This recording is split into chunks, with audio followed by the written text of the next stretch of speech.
Hello, Sister Goons. My name is Alex, and welcome back to Let's Play Slide 2 Band of Thieves. In today's video, we are finally going to be finishing up episode 3. And it's about freaking time, too, because seriously, I am so sick and tired of this particular mission. And I'm also tired of that crap. Like, seriously, why does it do that? Ugh. Anyway, I'll try not to get so, audibly irritated because it's still fairly early in the morning, and I don't think my throat can handle it. But I'm also not that big a fan of this particular mission. Now, there are parts of it that are kind of fun, like, do you remember the library scene from the first game, or generally just any part where you have to jump into a barrel? Well, it's basically the same thing with that, but instead, these have dynamite in them. At least, I assume that's yeah, it's a TNT. So. Anyway, so the basic idea is that you just jump into the barrel and then you bring it over to this security pad, jump out, and get out of the way. And new one will spawn in. But do not get hit because the barrel will go off and it's an immediate game over. I've had that happen to me so many goddamn times during this particular mission. It's freaking insane. So, I thought that there was another control panel I had to use, but then I realized, wait, I'm overthinking. And of course, there's lasers here, because why wouldn't there be? Along with security lights, because you just can't have things just go as smoothly as you want them to. Now, reason for my sarcasm is that I was not having a very good time with this particular session, and I just wanted to finish it already. Excuse me. Sorry, a little bit of a... Well, anyway. So, our main objective here is to get rid of that spice grinder. Unfortunately, there's a fair amount of guards here. So usually it is recommended that you take care of them before you go after the grinder itself, but it can be a bit of a problem considering they're all the flashlight variety. But I mean, hey, like, as long as you can do the knockout smash properly, you should be good. Should.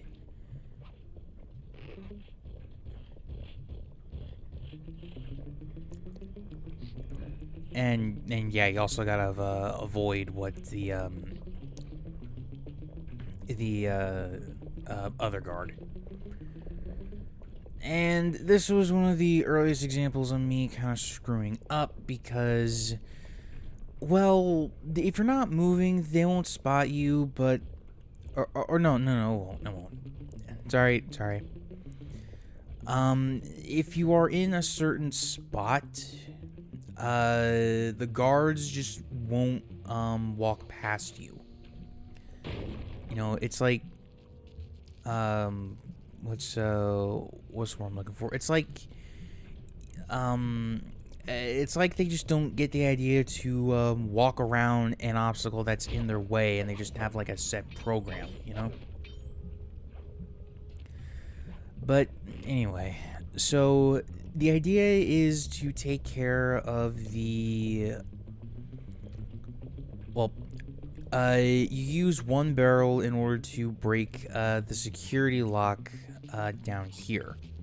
Oh, and also my controller keeps giving me crap because sometimes it keeps veering to the left when I don't mean it to. So, yeah. For some reason, no, it wasn't here. My fault. But I know that I do make an edit here soon. So the idea is, well, okay. So you use one barrel in order to break the security lock, right? But you also got to bring another one up to the spice grinder itself. And yeah, that's not exactly where I should have done that. In hindsight, I should have just went for I should have jumped to where the guards up top are, because you can do that. Oh, wait. This is where, I get shot. There you go. Just... Sometimes I don't get the choices for the game, but... I mean, hey, it's a kind of whatever by now, so. I don't know why that happened. Well, actually, I kind of know why it happened. I'm just being an impatient fuckhead. And again, thank you, Rewind feature, because I didn't want to have to go through all of that all over again. Seriously, it gets annoying. Like, when you have to keep on doing this crap over and over and over again, like, ugh. Sorry. Okay, so I took care of the guards on, up top first, then the ones down below.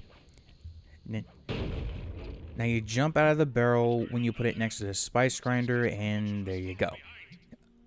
Now we have a mission briefing, so I will see you guys in just a minute or two. See you then.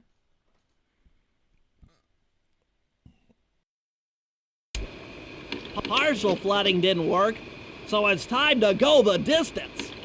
Blowing up the temple's elephant mouth should turn this grotto into a swimming pool.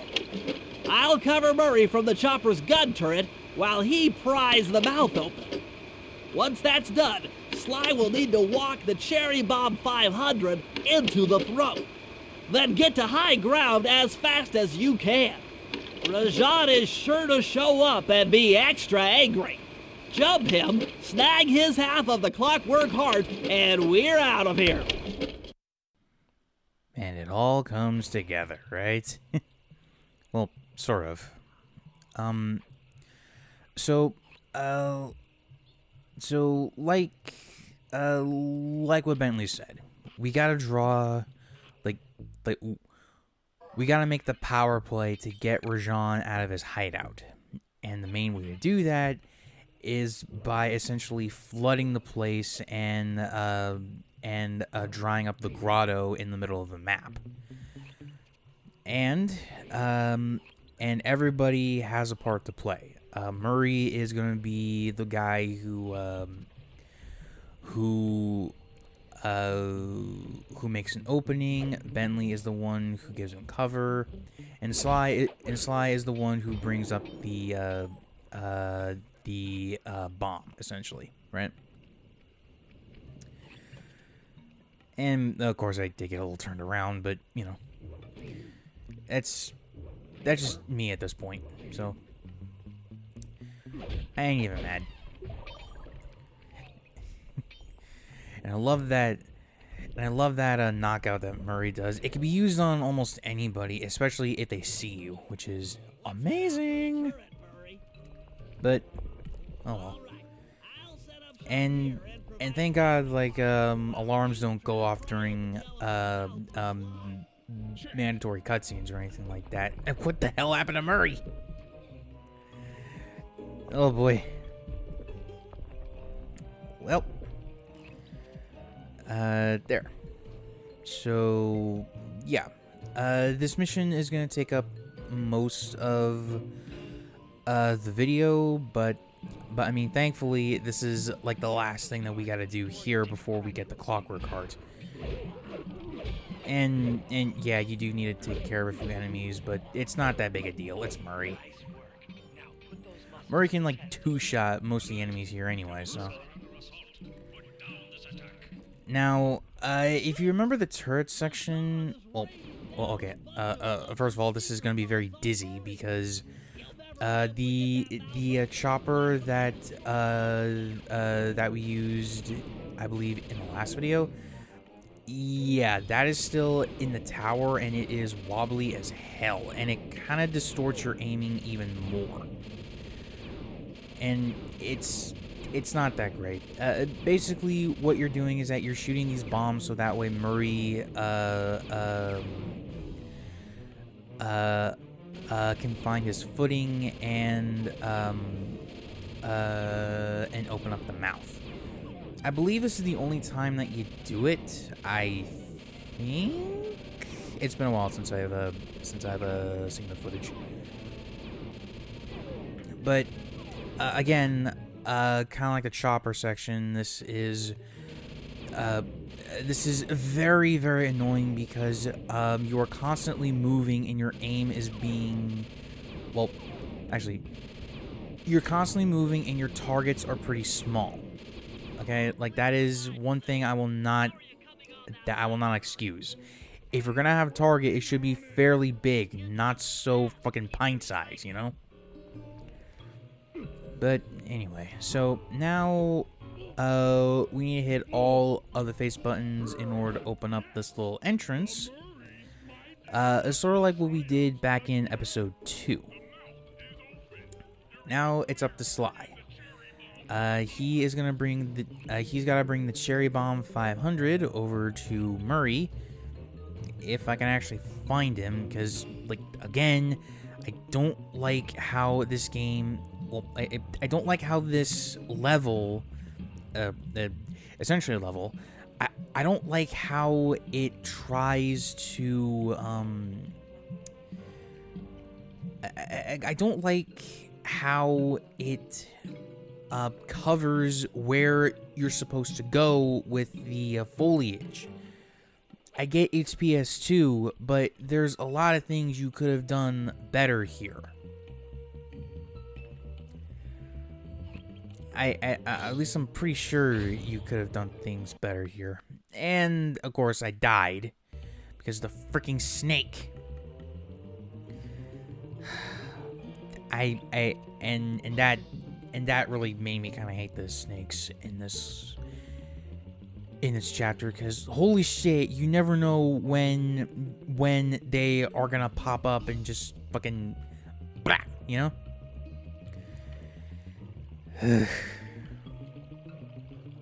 And also I think enemies can respawn, so there's not much a point in taking them on. Plus, as soon as you jump out of the cherry bomb, you are essentially, like, you have pretty much set the timer off, so it's gonna explode anyway. So your best hope is to just go all the way back to the truck and grab another one. But at least I was able to do so without mostly being detected. Like, there was that snake, but I mean, I didn't alert any of the actual guards, so you know, there's that. Matrix! Boom, maybe. And here we go. Now the stage is set for the boss, because yes, we get to fight Rajan, something we didn't do in the last episode.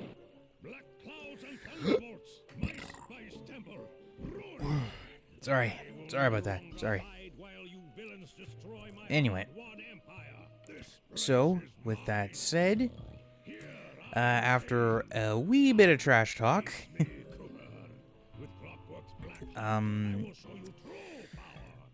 well, actually, it can go on for a little bit too long. Oh, Jesus Christ, what's with his fingers? Excuse me, sorry. Well, okay, so, yeah, Neela's back. But, oh, excuse me. But there's one little thing that we gotta do before we can actually battle, Rajan. And it's follow Neela. Yeah, sort of like what we did there, but apparently Rajan has lightning powers? Apparently? Like, I don't know where this came from, but anyway. So, yeah. Yeah, it's kind of bad. At least in my opinion, it's kind of bad because holy shit, like, I swear to God, this is like sometimes you need to go through the correct pathway in order to progress, but a lot of times you can't even really get to the right one.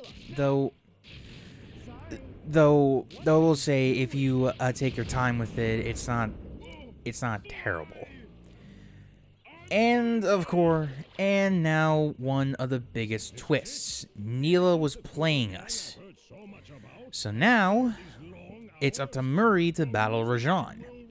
And I like Murray's boss fights. It's basically just a slobber knocker. Weakling Rajan. Mate. King. Hippos are tanks made of living muscle. Okay, like have any of you seen hippo anatomy? They're fucking insane. These things are like flesh tanks.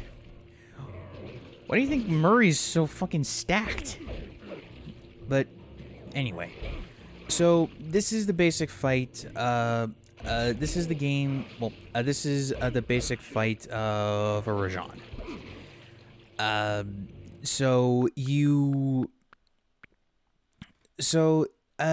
idea is that you jump and avoid his swings, and then you just give him the old 1-2-3 combo. And you can knock him into the if you want to get some more damage in, you can knock him into the electrical fence. But for this particular match, I was having a bad time doing that. Oh, and of course, he will send in minions as the fight goes on, but, you know, just be mindful of where you are as well, because you can also get hit by the fence as well. So, yeah. Oh, and also, not only can Rajan knock out his minions, but that can also kind of distract you. But of course, since we're in water, he has some kind of electric power that can turn most of the arena against us. But anyway, yeah, I really like this boss fight. Enemies kind of notwithstanding, because, like, I swear someone can just blindside you and you didn't even notice. Like, I don't know, just there's something so satisfying about this one particular fight. I guess it's a sense of what's the word? Catharticism, because I hated this episode. I really did. I hated it so goddamn much. But now I'm finally able to beat the shit out of the guy who's been causing all this trouble in the first place. I guess that's catharsis. I don't really know. Please feel free to correct me in the comments, but you know, and unfortunately, all good things must come to an end. So, just a few more hits, or actually, no, it's already done. Victory belongs to the Murray. I'm sorry. I just love Murray. He's the best.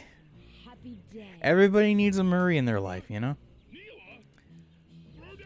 And this is where the twist comes into full effect.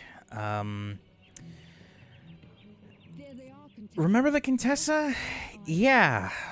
Well, Nela pretty much ratted out Sly and the gang to her, and essentially talk shit about Carmelita when she's right freaking there.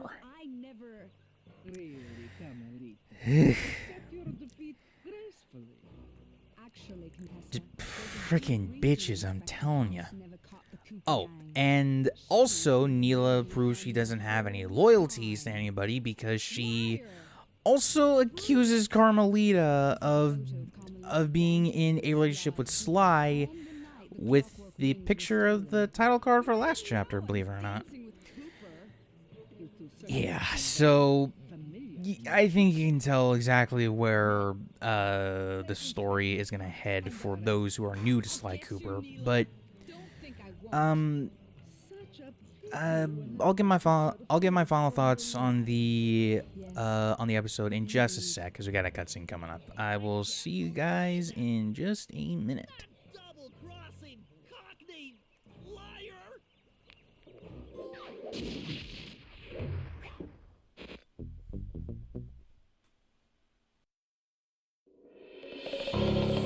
Though statistically improbable, I had to face the facts.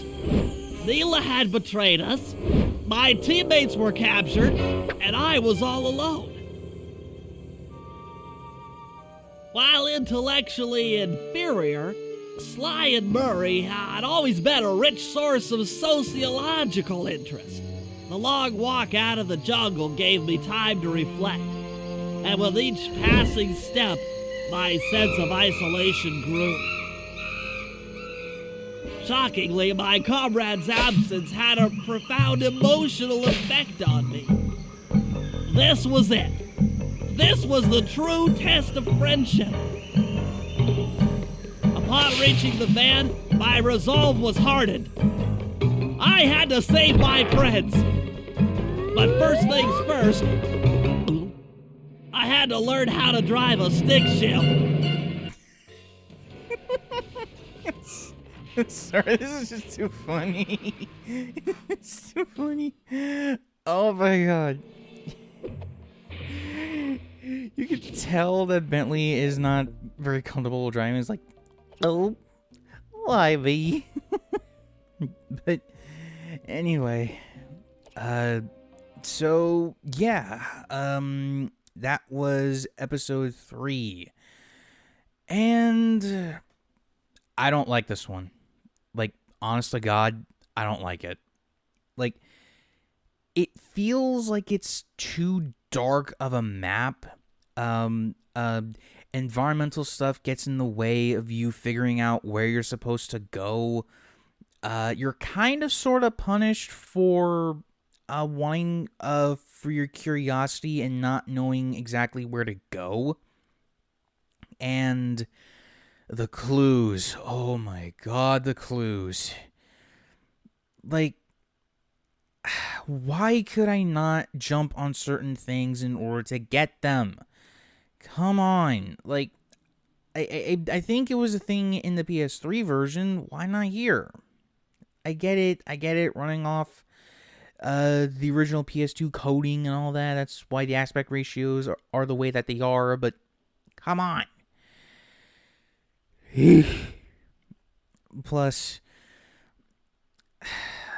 like, I was getting very, very frustrated with this one, and I was also getting frustrated with episode 4, actually, because that one is still kind of fresh in my mind. Like, just searching for the clues alone took me over a goddamn hour.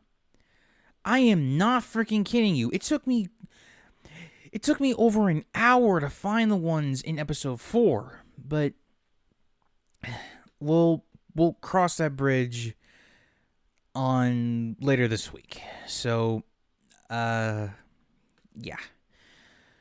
If you enjoyed the video, please be sure to leave a like, comment down below, and if you're new around here, please subscribe to the channel because we're on the road to 1,000 subscribers and every little bit helps. Until next time, Social Goons, remember,